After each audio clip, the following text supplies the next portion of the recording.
past 2 days, and today going more into the workshopping modus and thinking about how we can really use research and evidence in an effective manner to advance the EdTech landscape, not only in the Nordics, but globally as well.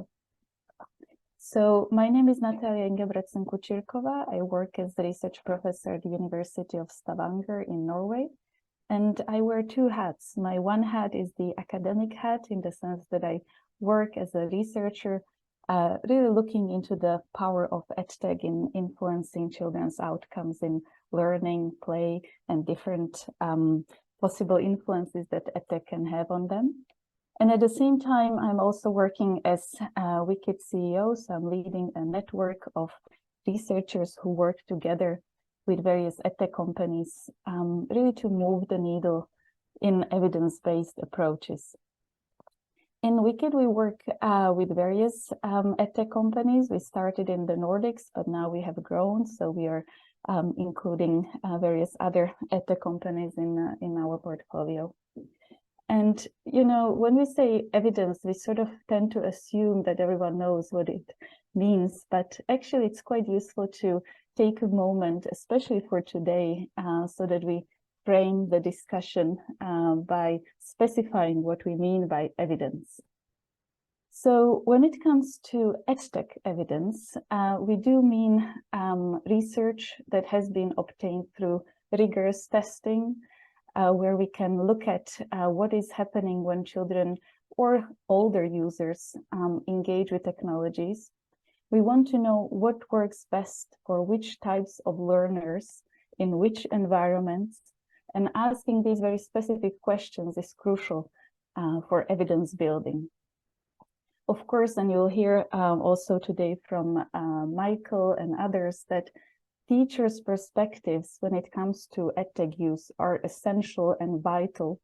And of course, children's perspectives, when we talk about EdTech used by young children, is also essential. So what we want to make sure is that we build evidence in a collaborative manner with the scientific principles in mind. And when I say scientific principles, I do mean the science of learning. There was recently a new article out there, what do we mean by the science of learning? So here is a nice definition for you that researchers came up with by looking systematically at various research studies and how they define the science of learning, because it is quite a new emerging field. But over the years, we have been able to establish some learning principles that we can use when we advise and support different EdTech companies.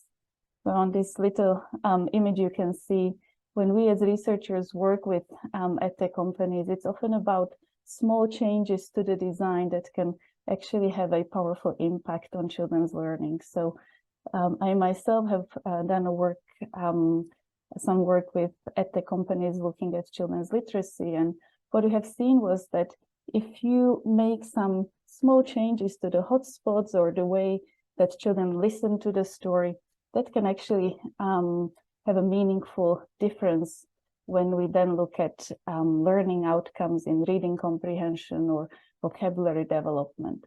So it's that kind of detailed work that is necessary in EdTech when we want to build their evidence. Another point I want to emphasize is that when it comes to building evidence in EdTech, it's really important that we have this golden triangle in mind all the time. You know, the researchers working together with the practitioners or teachers and educators, together with the industry or designers and developers. This collaboration really needs to be an ongoing and dynamic process, because otherwise we cannot make sure that EdTech has the powerful impact that it can have on the landscape. So to sort of capitalize on the scale that EdTech has these days, we need to make sure that it is a collaborative approach where these different stakeholders work hand in hand. And as I said at the beginning, the child is in the middle. The child or the user are the golden nugget in the middle. That is what we all are aiming for, to make a difference to children's lives. Michael will talk a little bit more about this today, but I just wanted to touch briefly to help us sort of frame the discussion today in terms of how do we showcase that different companies have achieved a certain standard of evidence. And you may have seen there was a little article in EdTech Digest about the top 10 evidence-based edtechs. And I say this to all companies I work with. Please showcase your research, the evidence that you have accumulated over the years.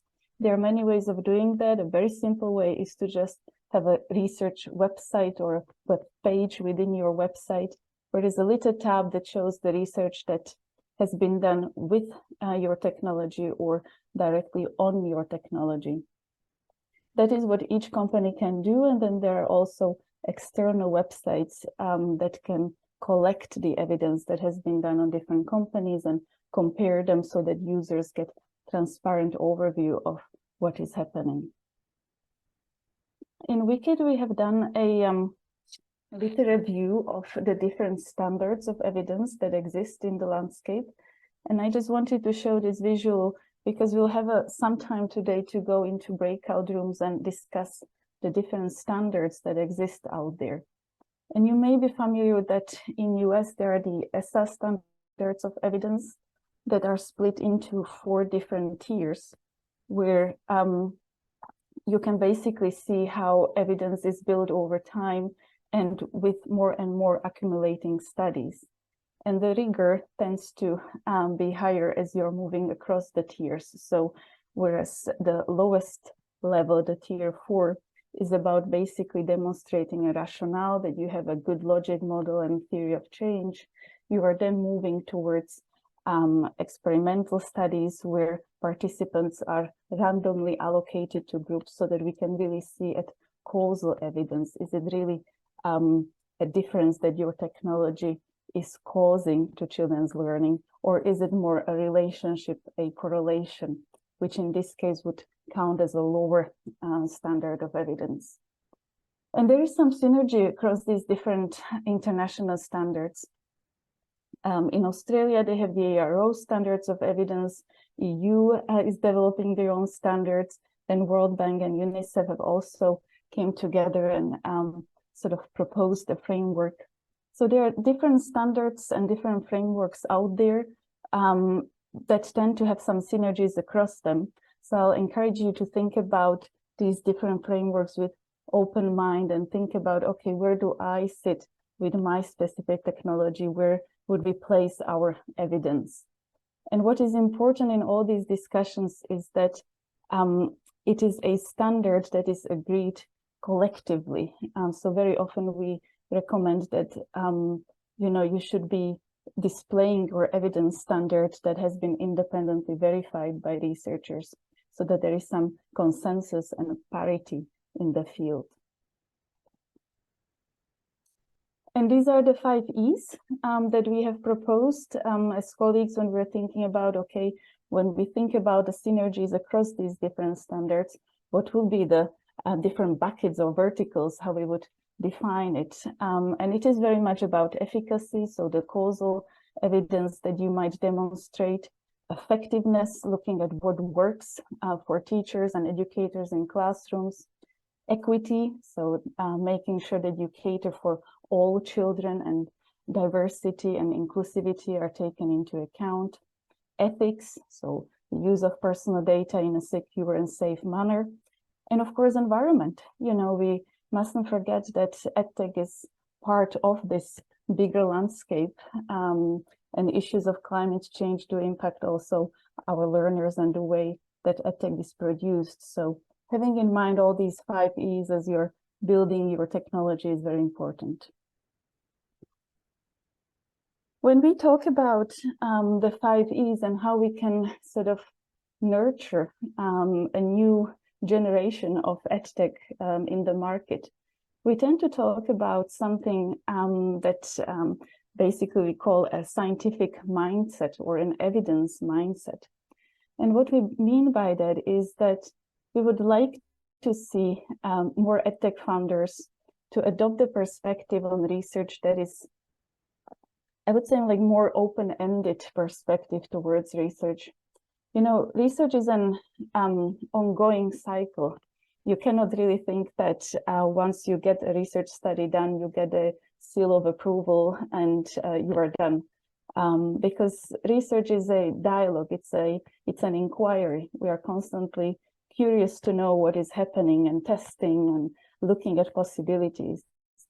So that kind of mindset needs to be nurtured in the EdTech industry to make sure that when products are launched on the market, they have been tested, they have been verified, they have been questioned. And also, I would say one sort of key characteristic of the scientific mindset is to be able to admit mistakes and to say that, look, when there are negative findings, we can also be proud of them and display them, because it means that we have tested all possibilities and we have learned something from that journey, and now we are making improvements.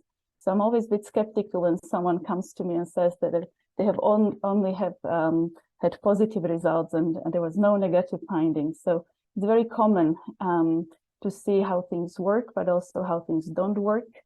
And it is the strength of EdTech founders with really effective scientific mindset that they can learn from the mistakes and design better.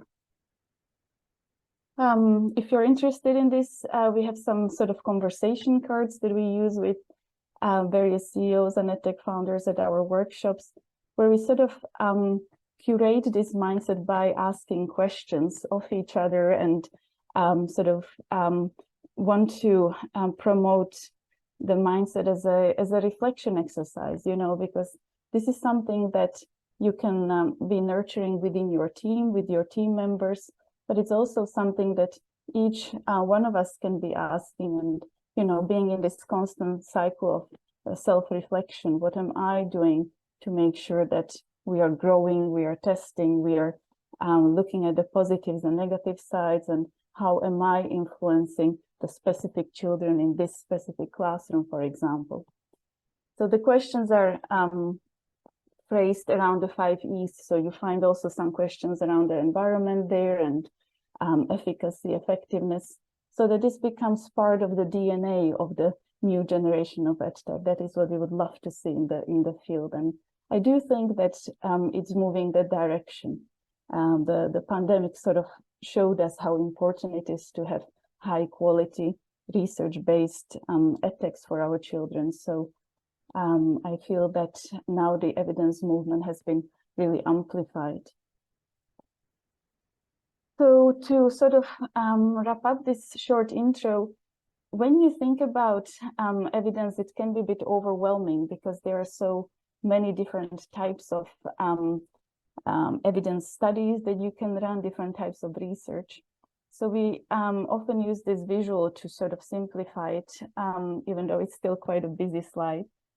But as you can see in this top layer, the usability pedagogy, those would be the customer reviews or feasibility, usability studies that you may have done with your solution before you launch it on the market, right? So when you've been doing some A/B testing with your solution and looking for reviews, that will be the sort of first layer.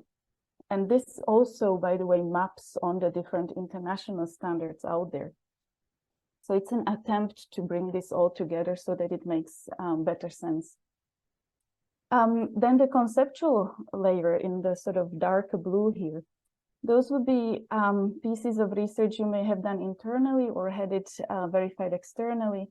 When you are thinking about what is my logic model here, right? So how do I put all these different activities together so that I can over time demonstrate impact? So logic modeling, theory of change, connecting different research studies to your specific solution, that will be your conceptual evidence. And indeed, this is something that we find in the international standards of evidence, where the governments or external procurement teams are looking for EdTech to demonstrate that they have engaged with research in a systematic manner. Qualitative, quantitative research, you can be thinking about observational studies, qualitative interviews, focus group interviews. or indeed quantitative studies like running an experiment or an RCT. And RCT, so randomized control trials, they are sort of perceived as the top of the hierarchy in many of these international frameworks, even though there is some discussion happening out there whether this kind of hierarchical representation of evidence within education is what we should have, or is it too much of a medical model of education, given that education has a different agenda than medicine, and hence we should have different evaluation frameworks. But it is still in many international frameworks of evidence understood as the top level of evidence, RCT.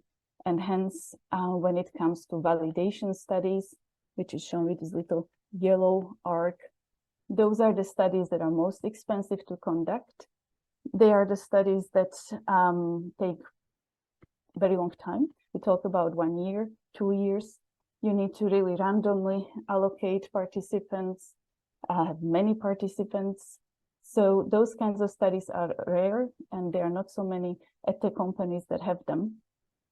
But you can also get those kinds of studies subsidized. So it's worth thinking about research as an evidence portfolio, where we are putting together research studies from these different layers and growing gradually what kind of impact you have on the field.